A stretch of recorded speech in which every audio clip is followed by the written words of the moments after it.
हरे कृष्ण। ओं अज्ञानतिमिरान्धस्य ज्ञानाञ्जनशलाकया चक्षुरुन्मीलितं येन तस्मै श्रीगुरवे नमः। वाञ्छाकल्पतरुभ्यश्च कृपासिन्धुभ्य एव च पतितानां पावनेभ्यो वैष्णवेभ्यो नमो नमः। नमो महावदन्नाय कृष्णप्रेमप्रदायते कृष्णाय कृष्णचैतन्य नाम्ने गौरतिसे नमः। वृंदावै तुलसीदेव्यै प्रियावै केशवस्य च कृष्ण भक्ति पदे देवी सत्यवत्यै नमो नमः। जय श्री कृष्ण चैतन्य प्रभु नित्यानंद श्री अद्वैत गदाधर शिवासादि गौर भक्त वृंद। हरे कृष्ण कृष्ण कृष्ण हरे हरे, हरे राम राम राम हरे हरे। हरे कृष्ण कृष्ण कृष्ण हरे हरे, हरे राम राम राम हरे हरे।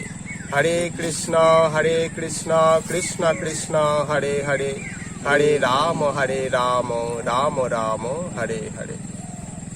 सकलके दंडवत प्रणाम। तो आसुन आमरा गुरुदेवेर कृपाय किछु गीतार आलोचनार मध्य आसि। गीतार माहात्म्य अर्थात गीतार महिमा जे शास्त्रे उल्लेख करा हয়েছে तार मध्य एक जगह बला হচ্ছে যে শালগ্রাম শিলায়াম্বা দেবাগারে শিবালয়ে तीर्थे नद्दाम पठेत गीताम सौभाग्यम लभते ध्रुवम। कथाटा के बोलছেন? स्वयं भगवान श्रीकृष्ण। एर अर्थ की ना, जिनी शालग्राम नारायणेर सामने गीता पाठ करें बा गीता श्रवण करें और कि देवागारे अर्थात मंदिरे बा शिवालये जेखाने शिव ठाकुर अवस्थान करছেন शिव ठाकुरेर मंदिरे किंबा तीर्थे किंबा नदी तटे, आमरा जे नदी तटे आज एखाने उपविष्ट हয়েছি, तो सेई नदी तटे जिनी गीता पाठ करें एवं जिनी श्रवण करें তিনি নিশ্চিত সৌভাগ্য লাভের অধিকারী হন। কে বলছেন কথাটা? ভগবান শ্রীকৃষ্ণ, যিনি এই নদী তটে। এই নদীর নাম দামোদর। ভগবান শ্রীকৃষ্ণেরও আরেক নাম দামোদর। তো সেই দামোদর ভগবানের নাম অনুসারে এই নদীর নাম দামোদর। এই নদীর তীরে আমরা কি করছি? ভগবান শ্রীকৃষ্ণের মুখনিসৃত বাণী গীতা আলোচনা করছি। তাহলে এখানে কি বলছেন? যিনি পাঠ করেন এবং যিনি শ্রবণ করেন তারা বিপুল সৌভাগ্যের অধিকারী হয়। এবার সৌভাগ্য বলতে আমরা বিভিন্ন জন বিভিন্ন রকম ভাবে বুঝি। কেউ ভাবি যে আমার একতলাটা আছে, দোতলা হয়ে যাওয়া মানেই সৌভাগ্য। কেউ ভাবে আমি বেকার আছি, একটা চাকরি পাওয়া মাত্রই আমার সৌভাগ্য। কিন্তু এইগুলো প্রকৃত সৌভাগ্য নয়। প্রকৃত সৌভাগ্য কোনটা? যখন জীবাত্মা হয়ে পরমাত্মার সেবায় নিয়োজিত হয়ে পরম তত্ত্ববস্তুকে জীব জানতে পারে, জানতে শেখে, উপলব্ধি করতে পারে, সেটাই হচ্ছে জীবের কাছে পরম সৌভাগ্যের বিষয়। কারণ কি না, সেই পরম তত্ত্ববস্তুকে একবার জানতে পারলে, তাকে ভালোবাসতে পারলে, তার সঙ্গে প্রীতির সম্পর্ক তৈরি করতে পারলে জীবকে আর কখনোই এই জড়জগতের দুঃখ কষ্টের বন্ধনে আবদ্ধ হতে হয় না। তাই প্রকৃত সৌভাগ্য সেটাই ভগবান শ্রীকৃষ্ণের কৃপা প্রাপ্ত হওয়া। সেই কৃপাটা কি না, তাকে ভালোবাসতে শেখা। ভগবান শ্রীকৃষ্ণকে কিরম ভাবে ভালোবাসতে হবে? আপনারা যেমন আপনাদের গৃহের সদস্য আছে, প্রত্যেকেই স্ত্রী পুত্র স্বামী বা এরকম সব সদস্য আছেন, তাদেরকে যেইভাবে ভালোবাসেন ঠিক সেই রকম ভগবান শ্রীকৃষ্ণকেও পরিবারের একজন সদস্য মনে করে সেখানে তাকে স্থাপন করে, গৃহে কৃষ্ণকে স্থাপন করে তাকে ভালোবাসা। ব্যাস, ভগবানের জন্য আর কিছু না। ভগবানের জন্য রোজ রোজ 56 ভোগ, রাজভোগ ইত্যাদি ভগবান চাইছেন না। তোমার যেটা সামর্থ্য সেটাই তুমি আমাকে নিবেদন করো, মানে ভগবানকে নিবেদন করো। কিভাবে ভগবানকে নিবেদন করা হবে? প্রীতিপূর্বক, তাকে ভালোবেসে সেই জিনিসটা নিবেদন করা হোক, এটাই ভগবান চান। তো যাই হোক, এটাই হচ্ছে ভগবানের সব থেকে বড় কৃপা বা সৌভাগ্য, জীবের কাছে সব থেকে সৌভাগ্যের অধিকারী। কেন না, আমরা দেখুন যত বড় বাড়িই করি না কেন, যত সুন্দর গাড়িই কিনি না কেন, যত বড়ই চাকরি পাই না কেন, কালের নিয়মে একদিন সেগুলো কি হবে? সেগুলো সব বিনষ্ট হবে। মানে আমি মারা গেলে সেই প্রাসাদ থেকে আমাকে বের করে দিয়ে শ্মশানে পুড়িয়ে দিয়ে আসা হবে, দাহ করে দিয়ে আসা হবে। বাড়ি বাড়ির জায়গাতেই থাকবে। তাহলে সেই বাড়িটা কি চিরস্থায়ী আমার কাছে? আমার কাছে চিরস্থায়ী হলো না। আমি প্রচুর ধনসম্পদ সংগ্রহ করেছি, তাহলে সেই ধনসম্পদগুলোই কি আমার সঙ্গে চিরকাল থাকবে? আমি মারা যাওয়ার সঙ্গে সঙ্গে সেগুলো অন্য কারো হয়ে যাবে, আমি শ্মশানে দগ্ধ হয়ে যাব। তাহলে এইগুলো কিন্তু প্রকৃত ধনসম্পদ না। প্রকৃত ধনসম্পদ সেটাই কৃষ্ণ ভক্তি। মহাপ্রভু বলছেন কৃষ্ণ ভক্তি কইলে সর্বকর্ম কৃত হয়। কৃষ্ণ ভক্তি সম্পাদন করলে, কৃষ্ণকে ভালোবাসতে পারলে সমস্ত কর্মই আপনা থেকে সম্পাদিত হয়ে যায়। তো এটাই হচ্ছে আমাদের জীবনের প্রকৃত সৌভাগ্য। তো ভাগবত বলছেন যে এই দুর্লভ মানব জন্ম আমরা লাভ করেছি কোথায়? ভারত ভূমিতে। আমাদের দেশ ভারতবর্ষ, সেই ভারত ভূমিতে আমরা কি করেছি? মনুষ্য জন্ম লাভ করেছি। লাভ করে আমাদের কর্তব্যটা কি? আমরা মনুষ্য জন্ম লাভ করেছি, দেখুন কত জীব, পশু, পাখি, কীট পতঙ্গ হয়ে ঘুরে বেড়াচ্ছে, কিন্তু মানুষ জন্ম কি? সর্বশ্রেষ্ঠ। ভাগবত বলছে নিজন্মাখিল জন্ম শোভনম, অর্থাৎ মানুষ জন্ম হলো সমস্ত জন্মের মধ্যে শ্রেষ্ঠ জন্ম। ভাগবত ঘোষণা করছে। কেন? এই মনুষ্য জন্মেই একমাত্র ভগবান শ্রীকৃষ্ণকে লাভ করা যায়, তাকে জানা যায়। আমরা এখানে ভগবানের কথা আলোচনা করছি, এখানে কত কীট পতঙ্গ পশু পাখি আছে, কিন্তু এই কথাগুলো, এই ভাষাগুলো কে বুঝতে পারছে? একমাত্র মনুষ্য দেহধারী জীবই বুঝতে পারছে, আর বাকি কেউ কিন্তু বুঝতে পারছে না। তাহলে সর্বশ্রেষ্ঠ জন্ম কি? সর্বশ্রেষ্ঠ জন্ম হলো এই মনুষ্য জন্ম। সেই জন্য শাস্ত্র কি বলছে? নিজন্মাখিল জন্ম শোভনম। মনুষ্য জন্ম হচ্ছে সমস্ত জন্মের মধ্যে শ্রেষ্ঠ জন্ম।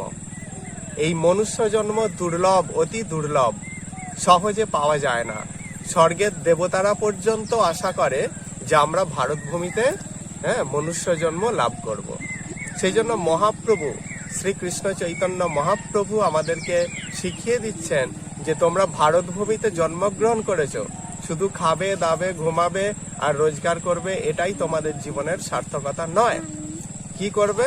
মহাপ্রভু আমাদেরকে বলে দিচ্ছেন ভারত ভূমিতে হইল মনুষ্য জন্ম যার, জন্ম সার্থক করি করো পর উপকার। কত সুন্দর কথা! যদি আমরা উপলব্ধি করতে পারি তাহলে আমরা বুঝতে পারবো কি বলছেন মহাপ্রভু। ভারত ভূমিতে হইল মনুষ্য জন্ম যার, আমরা সৌভাগ্যবান যে আমাদের এই ভারত ভূমিতে মনুষ্য জন্ম লাভ হয়েছে। এই লাভ হওয়াটাই বড় কথা নয়, এর পরেও একটা আমাদের কর্তব্য আছে। কি করতে হবে সেই কর্তব্যটা? না, মহাপ্রভু বলছেন যে জন্ম সার্থক করি, অর্থাৎ আগে নিজের জন্মটা সার্থক করো, তারপর কি করতে হবে? করো পর উপকার। নিজের জন্মটাকে সার্থক করে পরের উপকার করো, মহাপ্রভু বলে দিচ্ছেন। তো এই দুর্লভ মানব জন্ম পেয়ে আমাদের সবার প্রথমে কর্তব্য একজন সৎ গুরুর চরণাশ্রিত হওয়া। সৎ গুরু, এখানে ভগবান বলছেন কি? সৎ গুরু। ভাগবত বলছে নিদেহ মাধ্যম সুলভম সুদুর্লভম প্লবম সুকল্পম গুরু কর্ণধারম ময়ানুকূলেন নভস্যতিরিতম পুমান ভবাব্ধিম ন তরেত স আত্মহা। ভাগবত ঘোষণা করছেন। কি বলছেন?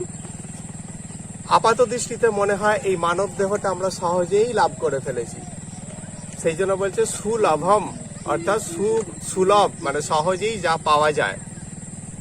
সুলভ বলে মনে হলেও এটা কিন্তু সুলভ নয়, অতি দুর্লভ জনম। এই মানব জনমটা অতি দুর্লভ জনম। এই জনম পেয়ে কি করতে হবে? সুলভম সুদুর্লভম প্লবম সুকল্পম গুরু কর্ণধারম, অর্থাৎ এই মানব দেহটাকে একটা নৌকার সঙ্গে তুলনা করা হচ্ছে। কি বললাম? এই মানব দেহটা একটা নৌকার মতো, নৌকার সঙ্গে তুলনা করা হচ্ছে। নৌকা কোথায় চলে? নদীতে নদীতে চলে। তো নদীতে যদি এই নৌকাটা যাচ্ছে, যেতে যেতে তার মধ্যে যদি কান্ডারি অর্থাৎ মাঝি না থাকে, কি হবে? এই নৌকার গতিটা কি হবে? সে আপন মনে চলতে চলতে কোথাও ধাক্কা খেয়ে ডুবে যাবে। কিন্তু যদি একজন সুদক্ষ কান্ডারি থাকে, তাহলে কি হবে? সেই কান্ডারি ঠিক সঠিক পথে সেই নৌকাটাকে নিয়ে সঠিক জায়গায় পৌঁছে দেবে। ঠিক সেই রকম আমাদের এই যে দেহ, মানব দেহ, এইটাকে কি করা হচ্ছে? এটাকে একটা নৌকার সঙ্গে তুলনা করা হচ্ছে। এটা একটা নৌকা। তো এখানে কি করতে হবে? একজন কান্ডারিকে রাখতে হবে। সেই কান্ডারিকে একজন সৎ গুরুদেবকে রাখতে হবে। সেই সৎ গুরুদেব আমাদের জীবনের সমস্ত ভুল ত্রুটিগুলোকে ধরে আমাদেরকে জানিয়ে দেবে যে এই পথটা ভুল, এই পথটা সঠিক। গুরুদেব মানে শুধুমাত্র কানে মন্ত্র প্রদান করলেই যে গুরু হয় সেটা কিন্তু বলা হচ্ছে না। মন্ত্র সকলেই জানেন, কিন্তু সঠিক পথ দেখাতে সকলেও জানে না। মন্ত্র আমি দুবার মুখস্থ করলেই সেটা আমি মুখস্থ করে ফেলতে পারবো, কিন্তু সঠিক পথ দেখাতে সকলে পারে না। সঠিক পথ কে দেখাতে পারেন? একমাত্র সঠিক পথ দেখাতে পারেন একজন সৎ গুরুদেব। সেই জন্য গীতা কি বলছে এই সম্পর্কে আমরা একটু আলোচনা করার চেষ্টা করব। 4th অধ্যায় থেকে ভগবান বলছেন যে মনুষ্য জীবনের লক্ষ্য সৎ গুরুদেবের চরণাশ্রিত হওয়া। সৎ গুরুদেবের চরণাশ্রিত হয়ে ভগবানের ভজন করা। সংসার পরিত্যাগ করে বলছে না, সংসারের কর্তব্য থেকে নিজেকে দূরে সরিয়ে রেখেও নয়, সংসারে থেকে সংসারের সমস্ত কর্তব্য পালন করে ভগবানের প্রতিনিধি শ্রী গুরুদেবের চরণাশ্রিত হয়ে ভগবানের ভজন করা। এটাই কি না, এটাই হচ্ছে মনুষ্য জীবনের কর্তব্য। সেই জন্য ভগবান বলছেন 4th অধ্যায়ের গীতার 4th অধ্যায়ের 34 নম্বর শ্লোকে ভগবান শ্রীকৃষ্ণ বলছেন, তদ্বৃদ্ধি প্রণিপাতেন পরিপ্রশ্নেন সেবায়া উপদ্রেক্ষন্তি তে জ্ঞানম জ্ঞানিনস্তত্ত্বদর্শিনা।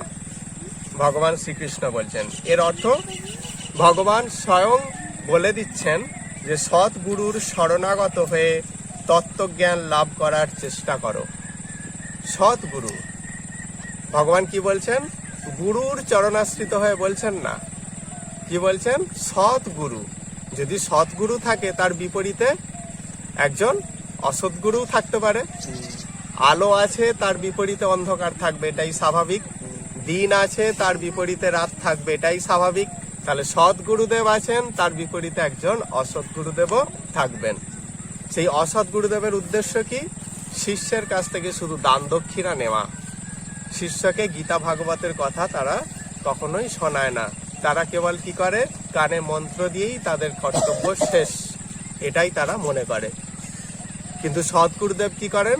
সৎগুরুদেব একজন, তিনি সর্বদাই শিষ্যকে সঠিক পথ দেখান।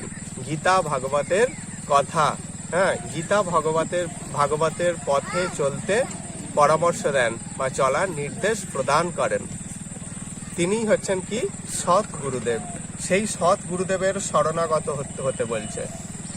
সেই সৎ গুরুদেবের চরণাশ্রিত হয়ে কি করবে না? তত্ত্বজ্ঞান লাভ করার চেষ্টা করো। তত্ত্ব বলতে সেই পরম তত্ত্ব ভগবান শ্রীকৃষ্ণকে জানার চেষ্টা করো। আমরা একা একা জানতে পারি না। বাজারে তো অনেক ডাক্তারি বই বিক্রি হয়, কিন্তু কেউ যদি বলে আমার ডাক্তারি পড়তে গেলে অনেক টাকা খরচ, সুতরাং বাজার থেকে ওই 500-1000 টাকা দামের বই কিনে নিয়ে আমি ডাক্তার হয়ে যাব পড়ে, হতে পারবে কি? তার একজন গুরুর প্রয়োজন, অর্থাৎ শিক্ষকের প্রয়োজন। সেই শিক্ষক তাকে হাতে নাতে সব কিছু শিখিয়ে দেবে, তাই তো? আমরা যারা পড়াশোনা করছে, এই বাচ্চারা, তারা কি করছে? তারা স্কুল থেকে বই দিচ্ছে, ঠিক কথা, কিন্তু শিক্ষক মহাশয়ের কাছে যেতেই হচ্ছে। কেন? যদি বলে স্কুল থেকে তো বই দিয়েছে, আমি এইগুলো পড়েই বিদ্বান হব, হতে পারবে? একজন শিক্ষকের প্রয়োজন হয়।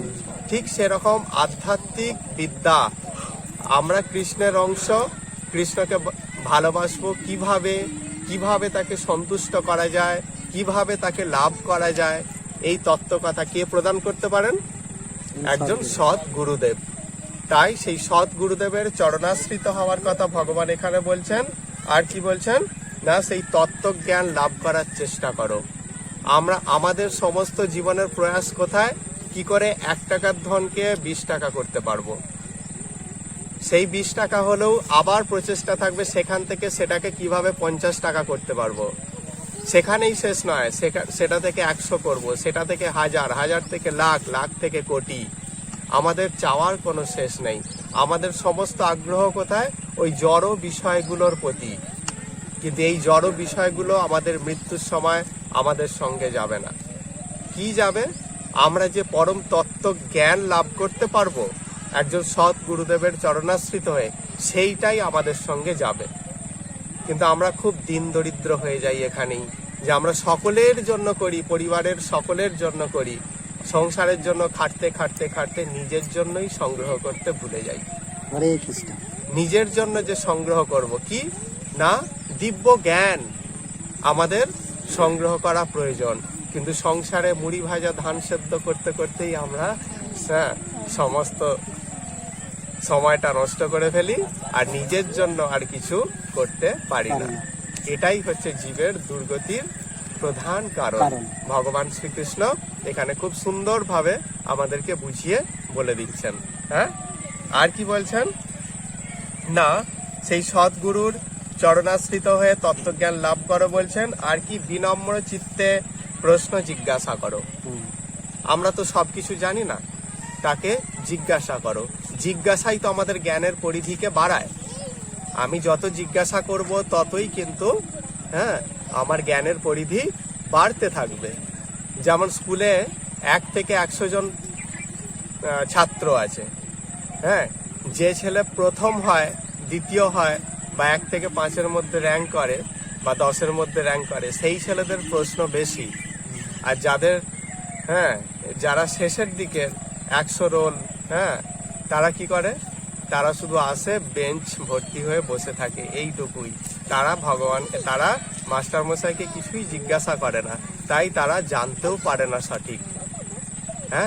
তো এইটাই ভগবান শ্রীকৃষ্ণ নির্দেশ দিচ্ছেন, তুমি সদ্গুরুর চরণাশ্রিত হও, আর গুরুদেবকে কি করো, বিনম্র চিত্তে প্রশ্ন করো, তার কাছে নম্র হও, বিনীত হও, হয়ে তার কাছে প্রশ্ন করো, গুরুদেব আমি কে, আমি কি আমার এই দেহ তো চিরকাল থাকে না, তাহলে আমি কে, গুরুদেবকে জিজ্ঞাসা করো।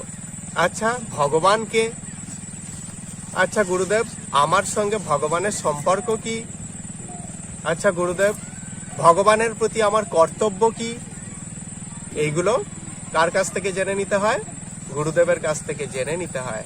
একজন সৎ গুরুদেব এই প্রশ্নের যথাযথ উত্তর প্রদান করে শিষ্যকে সঠিক পথ প্রদর্শন করায়, মানে শিষ্যকে সঠিক পথ দেখিয়ে দেন। এটাই হচ্ছে জীবের কর্তব্য বা লক্ষ্য হওয়া উচিত। সেই জন্য ভগবান বলছেন, তাকে বিনম্র চিত্তে প্রশ্ন জিজ্ঞাসা করো এবং অকৃত্রিম সেবার দ্বারা তাকে সন্তুষ্ট করো, তাকে সেবা করো। গুরুদেবের সেবা করার কথা বলছেন। গুরুদেবের সেবা মানে তাকে নিমন্ত্রণ করে এনে 56 ভোগ দিয়ে তাকে খেতে দাও, এটা কিন্তু না। গুরুদেবের সেবা কি, গুরুদেবের সেবা হচ্ছে 2 রকম ভাবে হয়। গুরুদেবের সেবা এক হচ্ছে বাণী সেবা, আর এক বপু সেবা। গুরুদেবের সেবাকে 2টো ভাগে ভাগ করা হয়, এক বাণী সেবা আর এক হচ্ছে বপু সেবা। বপু সেবা মানে গুরুদেবের দেহের সেবা, অর্থাৎ তার স্নানের জল তুলে দেওয়া, তার জন্য তিনি স্নান করে আসবেন, তার জন্য তার গামছা বা ইত্যাদি ইত্যাদি সব এইগুলো তার হাতের সামনে যোগান দেয়া, তাকে ফুল তুলসী চয়ন করে এনে দিয়ে তার হাতে তুলে দেয়া, তিনি গোবিন্দের সেবা করবেন। এগুলো হচ্ছে কি সবকিছু, বা গুরুদেবের জন্য রন্ধন করে দেয়া, এগুলো হচ্ছে গুরুদেবের বপু সেবা। আর বাণী সেবা, গুরুদেব যে গীতা ভাগবতের কথাগুলো বলছেন সেগুলো জগতে প্রচার করো, জগতে প্রচার করা কর্তব্য। মানুষ জানে না, বোঝে না, সেই জন্য অর্থের বিনিময়ে নয়, অর্থের বিনিময়ে নয়, তাহলে সেটা ব্যবসা হয়ে যাবে। ভগবানকে কেন্দ্র করে ব্যবসা নয়, সেটা কি করো, সেটা জগতে প্রচার করো।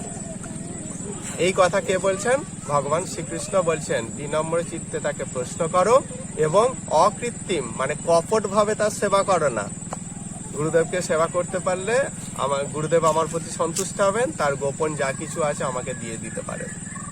অর্থাৎ এটা কি হচ্ছে? কপট বুদ্ধি। এটা শুদ্ধ বুদ্ধি না।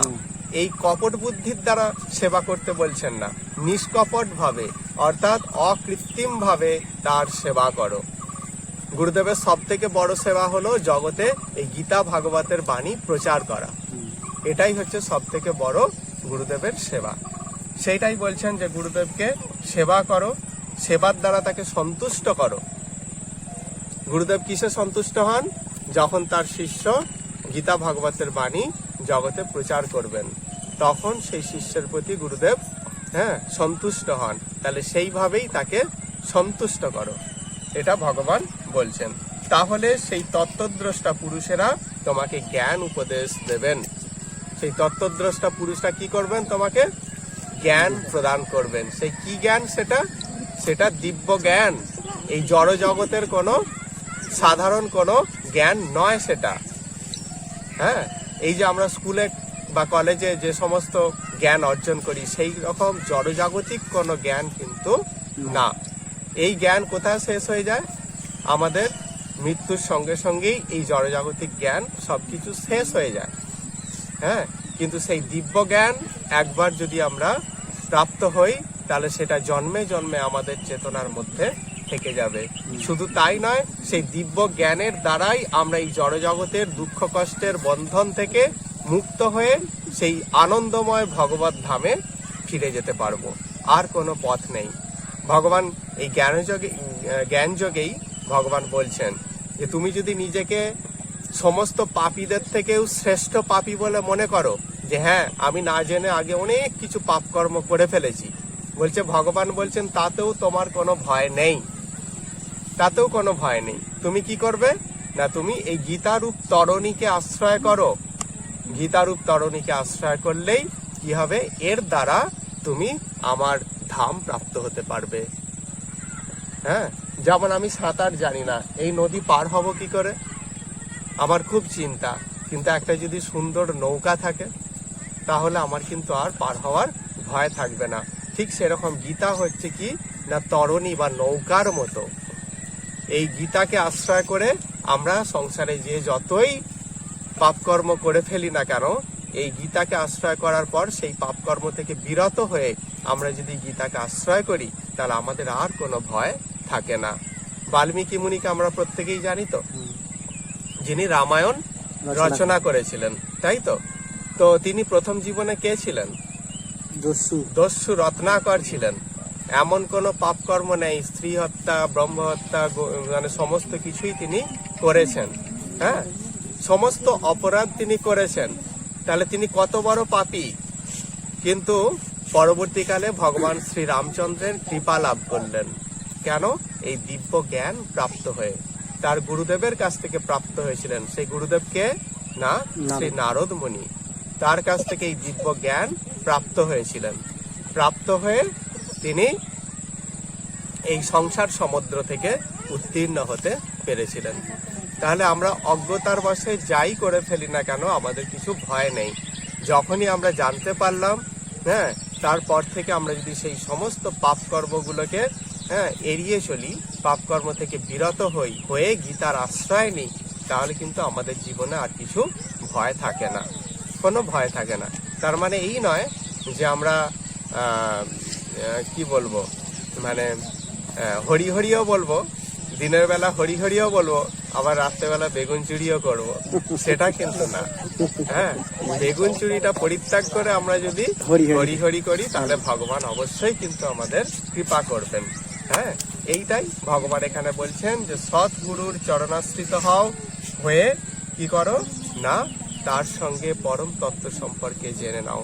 সেই গুরুদেবের যোগ্যতা কি? তিনি পরম তত্ত্বদ্রষ্টা, অর্থাৎ তিনি পরম তত্ত্বকে জানেন। তিনি শুধু মন্ত্র জানেন বলেই গুরু, ব্রাহ্মণ বংশে জন্মগ্রহণ করেছেন বলেই গুরু, এমন কিন্তু নন। মহাপ্রভু বলছেন, মহাপ্রভু গুরু হওয়ার অধিকার শুধুমাত্র ব্রাহ্মণদের দেননি। মহাপ্রভু কি বলেছেন? যে মহাপ্রভু কি বলছেন না, মহাপ্রভু বলছেন যে কিবা বিপ্র কিবা ন্যাসী শূদ্র কেনে নয়, যেই কৃষ্ণ তত্ত্ববেত্তা সেই গুরু হয়। অর্থাৎ গুরুর যোগ্যতা কি? তা ব্রাহ্মণ হতে পারে, হ্যাঁ, কিবা বিপ্র কিবা ন্যাসী, তিনি সন্ন্যাসী হতে পারেন, কিবা বিপ্র কিবা ন্যাসী, শূদ্র কেন নয়, তিনি শূদ্র পরিবারেও জন্মগ্রহণ করতে পারেন, এতে কিছু এসে যায় না। যেই কৃষ্ণ তত্ত্ববেত্তা, তিনি যদি কৃষ্ণ তত্ত্ববেত্তা হন, তিনি যদি কৃষ্ণকে জানেন, তাহলে তিনি যেই বংশেই জন্মগ্রহণ করুন না কেন, হ্যাঁ, তিনি চণ্ডাল বা আরো যদি নিচ কুলেও জন্মগ্রহণ করেন, তাতে কিছু এসে যায় না। হ্যাঁ, তাতে কিছু এসে যায় না। কেন না? তিনি কৃষ্ণকে জানেন, তিনি কৃষ্ণ তত্ত্ববেত্তা, হ্যাঁ, তিনি গুরু হওয়ার যোগ্য। তাহলে আমরা গুরুদেবের যোগ্যতা জানলাম গীতা অনুসারে। এবং এই যে গুরুদেব প্রদত্ত যেই জ্ঞান আমরা লাভ করলাম, তার ফলে কি হবে? আমরা তো আগে ফলের চিন্তা করি গাছ বসানোর আগেই।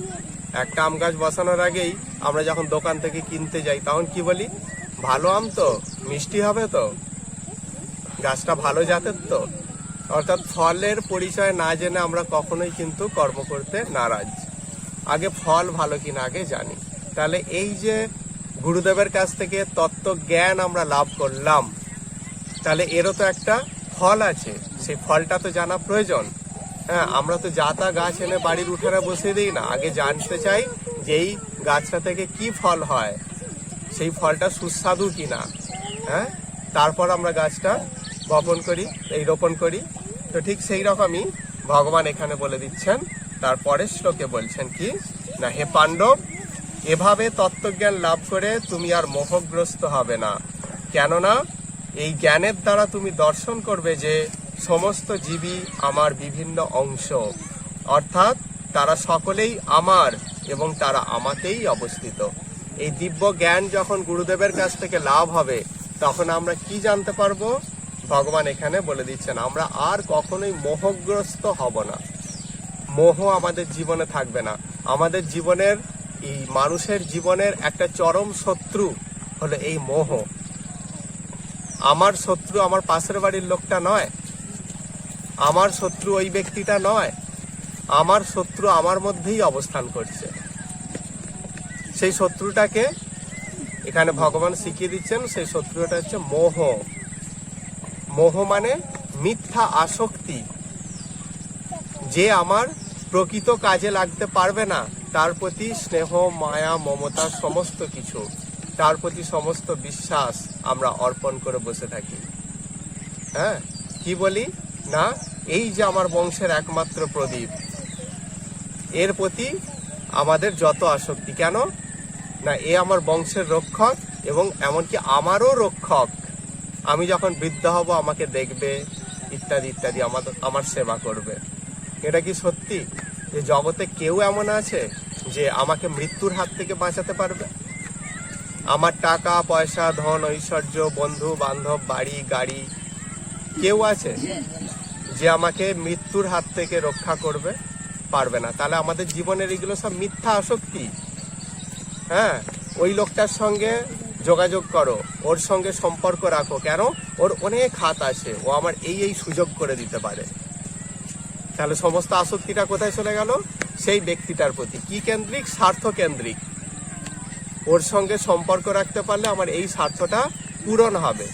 তাহলে এইগুলো সবই হচ্ছে কি এক একটা মোহ। এই মোহকে প্রাধান্য দিতে গিয়ে আমরা কৃষ্ণকে ভুলে থাকি। এটাই হচ্ছে আমাদের জীবের দুঃখের কারণ। তারপরে যখন বিপদের সময় আসে তখন দেখা যায় কেউই আমাদের পাশে নেই। এক সময় আমরা মৃত্যুবরণ করি, মৃত্যুর পর আমাদের স্ত্রী পুত্র আত্মীয় স্বজন বন্ধু বান্ধব তারা ক্রন্দন করতে করতে বড়জোর শ্মশান পর্যন্ত গেল, আর সেখান থেকে ক্রন্দন করতে করতে বাড়ি ফিরে এলো। প্রথম দিনে তারা বিছানা ছেড়ে উঠতে পারলো না, শোকে পাথর হয়ে উঠলো। দ্বিতীয় দিনে তারা উঠে বসলো, তৃতীয় দিনে তারা খেলো দুটো, চতুর্থ দিনে তারা আবার হাসতে আরম্ভ করলো। পঞ্চম দিন থেকে যেমন সংসার চলে ঠিক সেরকম ভাবেই সংসার চলতে থাকলো। তাহলে আমরা যে সংসারের প্রতি যে মিথ্যা মোহ রাখি, এটাই হচ্ছে আমাদের জীবনের একটা সব থেকে বড় শত্রু। এই মোহটা দূরীভূত হয়। মোহ কিরকম? মোহ হচ্ছে অন্ধকারের মতো। আর কৃষ্ণ ভক্তি হচ্ছে আলোর মতো। যখন সদ্গুরুর চরণাশ্রিত হয়ে আমরা কৃষ্ণ ভক্তি অনুশীলন করতে শিখি, তখন ঠিক যেমন সূর্য উদিত হলে অন্ধকার আপনা থেকেই চলে যায়। অন্ধকারকে তাড়াতে হয় কি? আচ্ছা আস্তে, হ্যাঁ, অন্ধকারকে তাড়াতে হয় না তো। যখন সূর্য উদিত হয় তখন অন্ধকারকে তাড়াতে হয় না, অন্ধকার আপনা থেকেই চলে যায়। হ্যাঁ, ঠিক সেই রকম যখন দিব্য জ্ঞান গুরুদেবের কৃপায় আমাদের চেতনায় জাগরিত হয়, দিব্য জ্ঞান যখন আমাদের চেতনায় প্রকাশিত হয়, তখন মোহ আপনা থেকেই কি হয়? দূরীভূত হয়ে যায়। মোহটা দূরীভূত হয়ে যায়। তাহলে সদ্গুরুর কাছ থেকে, সদ্গুরুর চরণাশ্রিত হয়ে শ্রীকৃষ্ণ ভজন করলে কি হবে না? আমাদের মোহ বিদূরিত হবে, দূর হয়ে যাবে। এটাই ভগবান বলছেন। আর কি না, কেননা এই জ্ঞানের দ্বারা তুমি দর্শন করবে যে সমস্ত জীবই আমার বিভিন্ন অংশ। আমরা কি বলি? ওই মানুষটা আমার বন্ধু, এই মানুষটা আমার শত্রু। এগুলো সবই হচ্ছে মিথ্যা ধারণা। এই জগতে কেউ কারো ক্ষতি করতে পারে না। আমরা প্রত্যেকটা জীব নিজের কর্মফল ভোগ করি। কি কর্মফল ভোগ করছি? ভগবান, আমি কিছু অপরাধ করেছিলাম, তাই ভগবান আমাকে শাস্তি দিচ্ছেন ওই ব্যক্তিটাকে মাধ্যম করে। তাই এখানে শত্রু ওই ব্যক্তিটা নয়, শত্রু আমার অসৎ কর্ম। আমি পূর্বজন্মে বা পূর্বে যে সমস্ত অসৎ কর্মগুলো করেছি, সেই কর্মগুলোই আমাদেরকে কি করে? আমাদেরকে কষ্ট প্রদান করে। ওই ব্যক্তিটা নয়, ওই ব্যক্তির ক্ষমতা নেই আমাকে কষ্ট দেওয়ার। তাহলে এইগুলোই হচ্ছে মোহ, মিথ্যা ধারণা। ভগবান বলছেন যে জ্ঞানের দ্বারা তুমি দর্শন করবে সমস্ত জীব আমার বিভিন্ন অংশ। যেমন আমার এই হাতের আঙুল, হাত, পা, এগুলো কি আমার শরীরের একটা অংশ, এক একটা অংশ। ঠিক সেরকম প্রত্যেকটা জীব ভগবান শ্রীকৃষ্ণের অংশ। হ্যাঁ, এবং সমস্ত জীব কার মধ্যে অবস্থিত? সমস্ত জীব সেই ভগবান শ্রীকৃষ্ণের মধ্যেই অবস্থিত। আমরা প্রত্যেকে কৃষ্ণের মধ্যেই অবস্থান করছি। ঈশ্বর সর্বভূতানাম, সমস্ত জীবের মধ্যেই যেমন কৃষ্ণ বর্তমান এবং সমস্ত জীব ভগবানের মধ্যে অবস্থিত। ঠিক যেমন এই নদী খাতটার মধ্যেই জলগুলো অবস্থান করছে। যত জলবিন্দু, এগুলো জল আমরা দেখছি, কিন্তু প্রকৃতপক্ষে এগুলোকে বিশ্লেষণ করলে কি দেখা যাবে? প্রত্যেকে এক একটা জলকণা, জলবিন্দু, হ্যাঁ, জমাট বেঁধে জলধারা তৈরি হয়েছে। ঠিক সেই রকম যে আমাদের জীবনের এই জল যেমন এই নদী খাতটাকে কেন্দ্র করে আছে, ঠিক সেরকম সমস্ত জীব, সমস্ত জগৎ ভগবান শ্রীকৃষ্ণের মধ্যেই বর্তমান। সমস্ত জীব ভগবান শ্রীকৃষ্ণের মধ্যেই অবস্থান করছেন। এইটা আমরা কখন জানতে পারবো? যখন ভগবান শ্রীকৃষ্ণের চরণে ভক্তি রেখে যখন আমরা কৃষ্ণ ভক্তি অনুশীলন করতে শিখব, যখন আমরা কৃষ্ণ ভক্তি অনুশীলন করব, তখনই কি হবে? তখনই আমরা এই দিব্য জ্ঞান প্রাপ্ত হব। তার আগে এই জ্ঞান কিন্তু কখনোই স্কুল কলেজের বিদ্যার দ্বারা অর্জন করা যায় না। ভগবানের কৃপা ছাড়া ভগবানকে লাভ করা যায় না। ঈশ্বরের কৃপা যার মধ্যে হয়, তিনি কৃষ্ণকে জানতে পারেন। এটা মহাপ্রভু আমাদেরকে জানিয়ে দিচ্ছেন। হ্যাঁ, তো যাই হোক, তাহলে আমরা জানতে পারলাম সদ্গুরুদেবের চরণাশ্রিত হওয়া এবং তার কাছ থেকে কৃষ্ণ তত্ত্বকে উপলব্ধি করা, এর ফলে আমাদের মোহ বিদূরিত হবে। ভগবান বলছেন যে অপি চেদসি পাপেভ্য সর্বেভ্য পাপ কৃত্তমঃ সর্বং জ্ঞান প্লবেনৈব বিজিনম সন্তরিষ্যসি। তুমি যদি সমস্ত পাপীদের থেকেও নিজেকে সেরা পাপী বা শ্রেষ্ঠ পাপী বলে মনে করো, যে হ্যাঁ আমি তো এই কাজ মানে কুকর্ম বা পাপ কর্মগুলো করে ফেলেছি, তাহলে আমি সেরা পাপী জগতের। যদি তুমি হয়ে থাকো সেরা পাপী, তাহলেও তোমার কোনো চিন্তা নেই। তুমি এই জ্ঞান রূপ তরণীর দ্বারা তুমি খুব সহজেই এই দুঃখ সমুদ্রকে পার হতে পারবে। ভগবান শ্রীকৃষ্ণ এই কথাই বলে দিলেন আমাদেরকে। আর কি বলছেন না, প্রবল রূপে প্রজ্বলিত অগ্নি যেমন কাষ্ঠকে ভস্মসাৎ করে, হে অর্জুন, তেমনি জ্ঞানাগ্নিও সমস্ত কর্মকে দগ্ধ করে দেয়। অর্থাৎ কাষ্ঠখণ্ড যতই বিপুল পরিমাণ হোক না কেন, একটুখানি আগুন দিয়ে দিলে কি হয়, সব পুড়ে ছাই হয়ে যাবে। ঠিক সেরকম এই জ্ঞান রূপ অগ্নি আমাদের হৃদয়ে যদি একবার এক বিন্দু যদি গুরুদেবের কৃপায় লাভ করতে পারি, তাহলে আমাদের চেতনার মধ্যে যত মলিনতা আছে, হ্যাঁ, যত কিছু খারাপ জিনিস আছে, সেই সমস্ত কিছু পুড়ে ভস্মীভূত হয়ে যাবে, অর্থাৎ ছাই হয়ে যাবে। আর কি হবে, আমাদের সেখান থেকে জন্ম নেবে কি একটা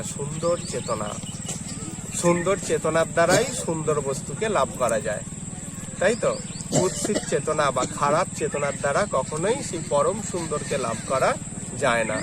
হ্যাঁ, পরম সুন্দরকে আমরা ভগবানকে লাভ করতে যদি চাই, যদি আমাদের ইচ্ছা হয় যে হ্যাঁ এই জড় জগতের বন্ধনে আমরা চিরকাল দুঃখ কষ্ট ভোগ করব, কেন আমরা এবার সেই আনন্দময় পুরুষ ভগবান শ্রীকৃষ্ণকে লাভ করব, যদি আমাদের মনে হয়, তাহলে আমাদের কি করা উচিত, সেই ভক্তিযোগ অনুশীলন করা উচিত। আর সেই ভগবানের যে দিব্য জ্ঞান, সেগুলো গুরুদেবের মাধ্যমে হৃদয়ে ধারণ করা একান্ত প্রয়োজন। তা না হলে আমরা কখনোই এই জড় জগতের বন্ধন থেকে মুক্ত হতে পারবো না, এটা কখনোই সম্ভব নয়। আমাদের টাকা পয়সা বাড়ি গাড়ি আমাদেরকে প্রকৃত সুখ দিতে পারে না। আমাদের বিশাল বড় বাড়ি আছে, কিন্তু বাড়ির প্রত্যেকটা ইট কাঠ পাথর কিসের ওপর ভিত্তি করে দাঁড়িয়ে আছে, সে দুঃখের ওপর ভিত্তি করে দাঁড়িয়ে আছে। সেখানে হয়তো আমি এসিতে ঠান্ডাতে শুয়ে আসি, হ্যাঁ, কিন্তু আমার দেহটা ঠান্ডা করছে, দেহটা শীতল হচ্ছে, কিন্তু চেতনায় আগুন জ্বলছে, চেতনায় দুঃখের আগুন প্রজ্বলিত হয়েই আছে। তাহলে সেরকম সুখের প্রয়োজন কি আমাদের? সেরকম সুখের প্রয়োজন কি? তাই এইগুলো আমাদের প্রকৃত সম্পদ নয়। আমাদের প্রকৃত সম্পদ হলো কৃষ্ণ ভক্তি। কৃষ্ণ ভক্তি হলো আমাদের প্রকৃত সম্পদ। এর মাধ্যমেই আমরা এই জড় জগতের বন্ধন থেকে মুক্ত হয়ে সেই দিব্য ধাম প্রাপ্ত হব, যেখানে গেলে কি হবে, ভগবান কি বলছেন, যৎ গত্বা ন নিবর্তন্তে তৎ ধাম পরমম মম। যেখানে একবার গেলে আর এই দুঃখময় জড় জগতে কখনোই ফিরে আসতে হয় না, সেখানে এক দিব্য সংসার আমরা লাভ করব, আনন্দময় ভগবান শ্রীকৃষ্ণকে নিয়ে। সেটাই হচ্ছে আমাদের কৃষ্ণের পরম ধাম, যেখানে গেলে আর কখনোই এই দুঃখময় জড় জগতে ফিরে আসতে হয় না।